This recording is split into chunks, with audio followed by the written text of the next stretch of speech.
Welcome back. How are you all? I hope all of you are fine, right? बच्चों, हमने अपनी previous videos में make in India के बारे में पढ़ा था। इस टॉपिक से रिलेटेड मैं 2 वीडियोस ऑलरेडी बना चुकी हूँ और आई होप आपने वो देखी हैं। अगर नहीं देखी तो ज़रूर देखेगा, लिंक डिस्क्रिप्शन में है। आज हम उसी के आगे कंटिन्यू कर रहे हैं, मेक इन इंडिया पार्ट 3। तो चलिए जल्दी से स्टार्ट करते हैं वीडियो, मगर उससे पहले चैनल अगर अभी तक सब्सक्राइब नहीं किया है तो जल्दी से कर दीजिए, बेल आइकन दबा दीजिएगा ताकि मेरी कोई वीडियो आपसे मिस ना हो। और हाँ, वीडियो पसंद आए तो दोस्तों के साथ शेयर करना मत भूलिएगा, लाइक कीजिएगा और कमेंट करके बताइएगा वीडियो कैसी लगी। आप इसका स्क्रीनशॉट भी ले लीजिए। हम बात करने वाले हैं आज कि मेक इन इंडिया प्रोजेक्ट जब ज़्यादा सक्सेसफुल नहीं हुआ तो उस प्रॉब्लम को ख़त्म करने के लिए और कौन सी स्कीम्स चलाई गई। आज हमारे पास फर्स्ट स्कीम है स्किल इंडिया, यानी कि जैसा हमने पिछली वीडियो में पढ़ा था कि हमारे पास मैन फोर्स तो बहुत है लेकिन वो स्किल्ड नहीं है। तो हमने ये सोचा कि क्यों ना हम पहले लेबर को स्किल्ड बनाएं, उन्हें प्रैक्टिकल नॉलेज दें, उन्हें बताएं कि मशीन हैंडलिंग कैसे होती है, उनको हाथ का काम सिखाएं, ताकि अगर वो स्किल्ड होंगे तो ऑब्वियसली वेस्टेज वो कम करेंगे, रिसोर्सेज कम वेस्ट होंगे, तो कम समय में अच्छी चीज़ बनकर तैयार होगी और जिससे प्रोडक्ट की कॉस्ट कम आएगी और कंपनीज को प्रॉफिट होगा। ये जो स्कीम थी इसको मैनेज करते हैं national skill development corporation of India और ये लॉन्च किया गया था 15 जुलाई 2015 और इनका मोटिव था कि हमें कम से कम 30 करोड़ लोगों को स्किल्ड बनाना है, अलग अलग फील्ड में। ऐसा नहीं है कि एक ही फील्ड में स्किल्ड करना है, ठीक है। Next, startup India. ये तो आई थिंक आप सभी ने सुना होगा। स्टार्टअप इंडिया ये ऐसी स्कीम है जो लॉन्च की गई थी 16 जनवरी 2016 को। देखो, याद करना कितना आसान है ना, 16 जनवरी 16, है ना। Government will have in opening business, मतलब मोदी जी ने कहा कि भाई हम नौकरों वाली थिंकिंग छोड़ दो, क्यों किसी के यहाँ जॉब करनी है, नौकर बनना है, अपना काम खोलो, अपने मालिक बनो, दूसरों को जॉब्स दो। तो आप कोई भी छोटा मोटा बिजनेस खोल सकते हैं, उसके लिए हम आपको असिस्टेंस भी देंगे और अगर आपको पैसा चाहिए तो हम उसके लिए लोन वगैरह भी प्रोवाइड करेंगे, ठीक है। इस स्कीम में यूथ को ये गाइड किया गया कि आप बिजनेस ओपन कीजिए और डिफरेंट बिजनेस आइडियाज उनके सामने लाए भी गए। नेक्स्ट स्कीम थी डिजिटल इंडिया, ये भी सभी ने सुना होगा। डिजिटल इंडिया लॉन्च किया गया था 1 जुलाई 2015 में नरेंद्र मोदी जी के ही द्वारा। इसका मेन एम था कि रूरल एरियाज के अंदर कनेक्टिविटी बढ़ाई जाए, क्योंकि अगर आपको प्रोडक्शन करना है, मैन्युफैक्चरिंग करनी है, इसके लिए रॉ मटेरियल आएगा गांव से, रूरल एरिया से। अगर आप उनको ऑर्डर देना चाहते हैं और प्रॉपर टेलीफोन सर्विसेज नहीं है, इंटरनेट सर्विसेज नहीं है, तो आप उनके साथ कनेक्ट कैसे करेंगे? आप ऑर्डर देने में लेट हो जाएंगे तो ऑर्डर रिसीव करने में लेट हो जाएंगे, फिर टाइम पर प्रोडक्शन बनकर तैयार नहीं होगा जिससे नुकसान हो सकता है। तो रूरल एरियाज में कनेक्शन बढ़ाने की बात की गई, लैंडलाइंस बिछाए गए ताकि और साथ में जो मोबाइल्स के नेटवर्क्स हैं उनको इम्प्रूव करने की कोशिश की गई और इंटरनेट फैसिलिटीज़ बनाई गई ताकि हर गांव में इंटरनेट हो, गांव का बच्चा बच्चा इंटरनेट का इस्तेमाल कर सके। नेक्स्ट आता है, वेट, इसमें एक चीज़ और बताना भूल गई, डिजिटल इंडिया के अंडर ही ये चीज़ आती है कि जैसे हम करते हैं ना, अब आधार कार्ड ऑनलाइन अपडेट हो जाता है, birth certificate, death certificate online बन जाता है, इसके अलावा रेलवे टिकट भी हम ऑनलाइन बुक कर सकते हैं। ये सब क्यों किया गया? बैंकिंग में भी देखिए, पहले क्या था, हम बैंक जाते थे ना, मनी डिपॉजिट करनी है या विड्रॉल कराना है तो चेक लेकर इतनी बड़ी लाइन में आप खड़े होते थे फॉर्म लेकर। अब ये सब झंझट खत्म, अब एटीएम में ही आप जाके पैसा खुद डिपॉजिट कर सकते हैं, विड्रॉल करा सकते हैं। ये सब किसकी वजह से हुआ? डिजिटल इंडिया की वजह से, ठीक है। डिजिटल इंडिया ने एक मोटो रखा कि हमें पावर देनी है लोगों को ताकि वो एम्पावर हो सके, यानी बढ़ सके, ग्रो कर सके। इंटरनेशनल सोलर अलायंस ISA, ये एक ऐसी स्कीम थी जिसमें इंटरनेशनल लेवल पर डिफरेंट कंट्रीज ने मिलकर एक ऐसा मुहिम छेड़ा कि हम जानते हैं प्रोडक्शन करने के लिए हमें इलेक्ट्रिसिटी की ज़रूरत है और इलेक्ट्रिसिटी की बहुत कमी है क्योंकि वो पानी से बनती है बिजली, है ना। तो क्यों ना हम इलेक्ट्रिसिटी की जगह सोलर का इस्तेमाल करें, यानी सनलाइट का इस्तेमाल करें प्रोडक्शन में।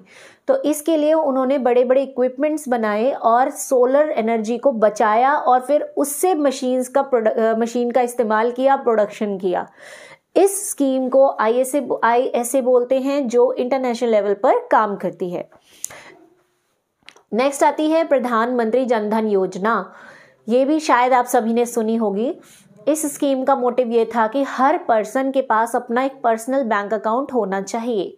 अब ऐसा क्यों?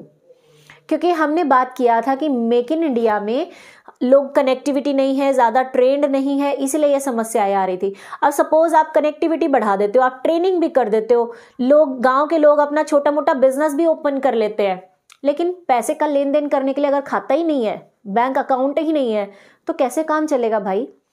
तो हर इंसान के पास अपना एक बैंक अकाउंट होना चाहिए, जहां पर जिसकी डिटेल्स वो फिल करके किसी पर्सन के साथ कांटेक्ट कर सके, इंडिया में या इंडिया के बाहर सामान भेज सके, ठीक है, सामान के बदले पैसा लेना या देने का काम कर सके। यही बात ध्यान में रखते हुए 15 अगस्त के दिन 2014 में ये स्कीम अप्लाई की गई और इसका मोटो रखा गया, मेरा खाता भाग्य विधाता। हर पर्सन के पास एक अकाउंट होना चाहिए, और जिस दिन ये लॉन्च हुआ था बेटा, उसी दिन 1.5 करोड़ लोगों के अकाउंट खोले गए थे एक ही दिन में। अब आप देखिए कितना बड़ा काम था ये, और इसी वजह से गिनीज बुक में वर्ल्ड रिकॉर्ड ये इंडिया ने बनाया कि एक दिन में 1.5 करोड़ अकाउंट खोले गए। नेक्स्ट आता है smart cities. Smart cities launch हुई थी 25 जून 2015 में। इनका मोटिव था कि हमें हर सिटी के अंदर इंफ्रास्ट्रक्चर डेवलप करना है, प्रॉपर रोड्स होने चाहिए, ब्रिजेस होने चाहिए, क्लीन एनवायरनमेंट होना चाहिए, लोगों को जीने के लिए सही माहौल मिलना चाहिए। क्योंकि अगर आप इंडस्ट्रीज का काम कर रहे हैं, अगर आप मैन्युफैक्चरिंग करना चाहते हैं, तो रॉ मटेरियल मंगवाने के लिए या बना हुआ सामान बेचने के लिए रोड तो होना चाहिए ना भाई, प्रॉपर, है ना। तो इसीलिए उन्होंने क्लीन सिटीज का सोचा। नेक्स्ट आता है सागरमाला। ये बहुत इंपॉर्टेंट चीज़ थी जो कि लागू की गई थी 31 जुलाई 2015 में। इसका मोटिव था कि हमें लॉजिस्टिक कॉस्ट कम करनी है। अब बेसिकली ये सागरमाला है क्या चीज़, ये समझिए।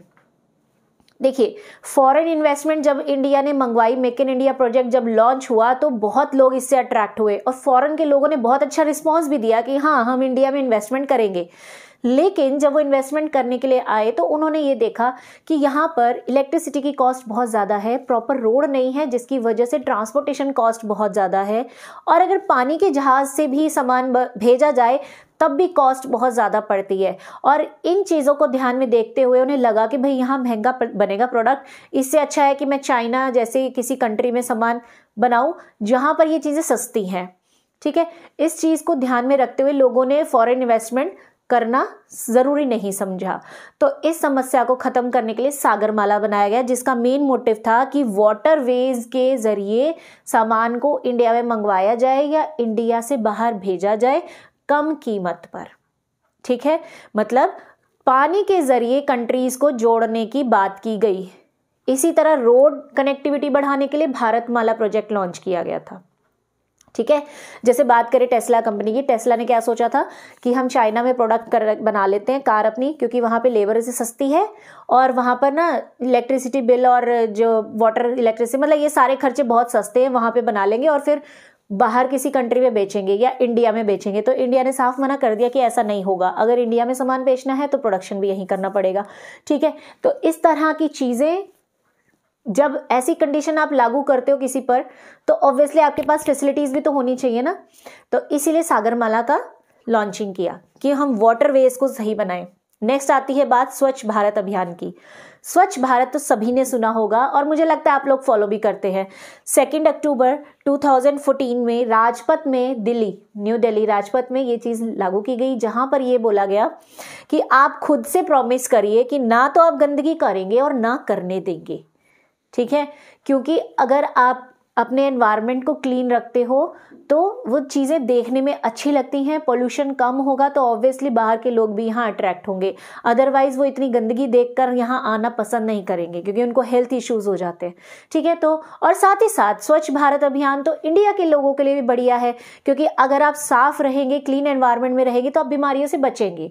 ठीक है, तो ये कुछ स्कीम्स थी जो चलाई गई ताकि मेक इन इंडिया प्रोजेक्ट जो है वो सक्सेसफुल हो जाए। तो इसी के साथ हमारा ये टॉपिक कंप्लीट होता है। वीडियो कैसी लगी कमेंट सेक्शन में ज़रूर बताइएगा। Bye bye, have a good day.